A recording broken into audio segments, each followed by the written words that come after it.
guys, welcome to my channel. I'm Kristen. Today I'm going to be giving you a spoiler-free review of Truly Devious by Maureen Johnson.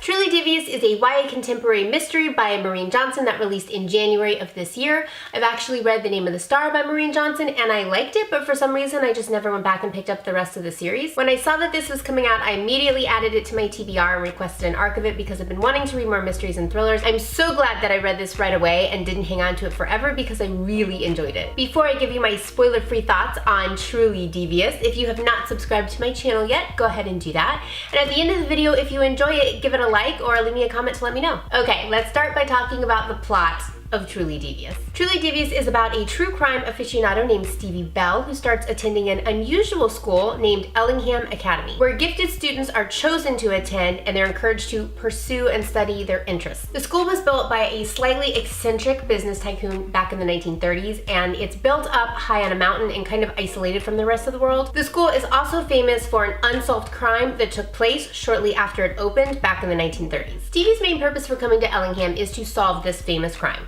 And the crime is that the wife and child of the man who started the school, Albert Ellingham, along with one of the students who attended the school named Dottie, were kidnapped shortly after the school was open, and all that was left in their place was a riddle that was signed Truly Devious. But shortly after Stevie starts school in present day, Truly Devious makes a reappearance and Stevie has to solve two crimes. The story is told in alternating timelines, that of Stevie in present day and also that of the 1930s, just before, during, and after the original crimes were taking place. I think one of the biggest strengths of Truly Devious is the characters. As a main character, I actually really liked Stevie and I took to her right away. I'm not as obsessed with true crime as she is. What made me relate to Stevie the most was the way that she interacted with the other characters and the things that would go through her mind. At several points throughout the story, we see Stevie kind of second guessing her acceptance to the school because all of her other schoolmates are gifted in areas like science, engineering, and technology, or they're gifted creatively in areas like art, music, and writing. Stevie's declared focus while attending Ellingham is crime solving, and she's there to solve the famous kidnappings from the 1930s, and so she often just doesn't feel like she measures up to her schoolmates at Ellingham. Stevie also suffers from anxiety, and this is portrayed more through her thoughts and showing her behaviors than really just like laid out for us explicitly, but it is mentioned explicitly just a few times in the book. And as someone who also has anxiety, I really appreciated the more show than tell way of approaching this. Stevie is also very ballsy. She wants to be a detective when she grows up, and so she has to make some kind of ballsy detective-like moves throughout the story, and I really appreciated those. I thought that it was a really good juxtaposition to show that she was anxious and second guessed that she was good enough to be at Ellingham, but then at the same time she would make these like really gutsy moves. There are many side characters that are students and teachers at Ellingham with Stevie, and they're all really diverse and unique and interesting, and I really look forward to seeing them get like even more developed and fleshed out through books 2 and 3. None of the characters are cookie cutter, and Stevie interacts with each of the characters a little bit differently, and I love how well the friendships and little rivalries and little jealousies are written. I also liked Albert Ellingham as a character. We see him in the timeline from the 1930s, and he started this school and he has all this money and he just loves like learning and education, and he really loves puzzles. And I just pitied his character so much as you could see him kind of going through discovering that his wife and child had been kidnapped, and all of the like decisions and choices he makes during that process.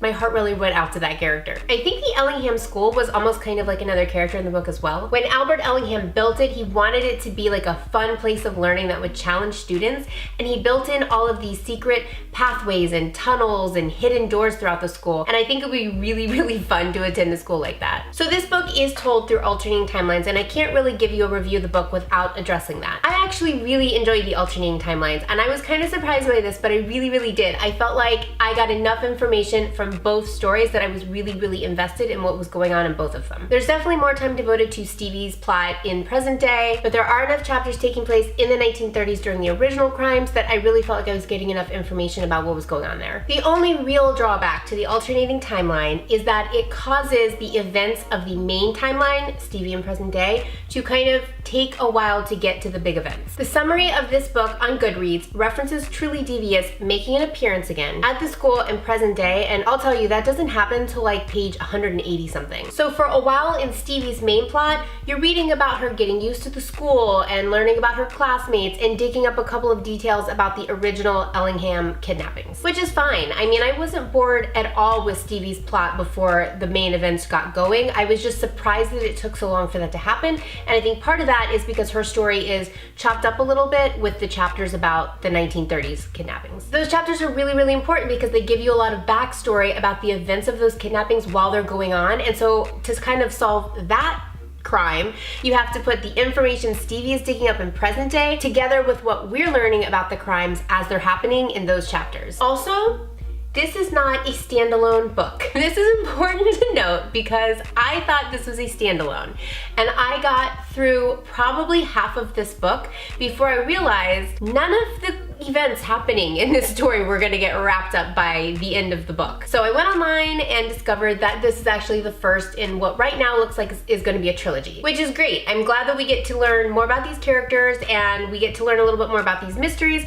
but I just wish I'd known that going in because I really thought when I started reading this book that the mystery was gonna get solved and everything was gonna get wrapped up by the end of the book, and obviously that doesn't happen. Okay, now the mystery. When you talk about a mystery book, you have to talk about whether or not the mystery element in it is good. And I really did love this mystery. There's a lot of ground laid for the next two books and a lot of small details dropped here and there. It really annoys me to read a mystery and be able to figure out who the killer is really early on in the story, and that happened to me twice in the last 6 months. So I am so pleased that that did not happen with Truly Devious. So because this is a double mystery spread out over 3 books, you don't really get much resolution for either story by the end of the book. We do get some resolution for one of the timeline's crimes, but even that is left pretty open. It was one of those books where when I was starting to get to the last couple of chapters, I was looking for like the extra pages at the end of the book, like where are the rest of the pages in this book? It cannot end like this. I do have a partial hunch about the crimes from the 1930s,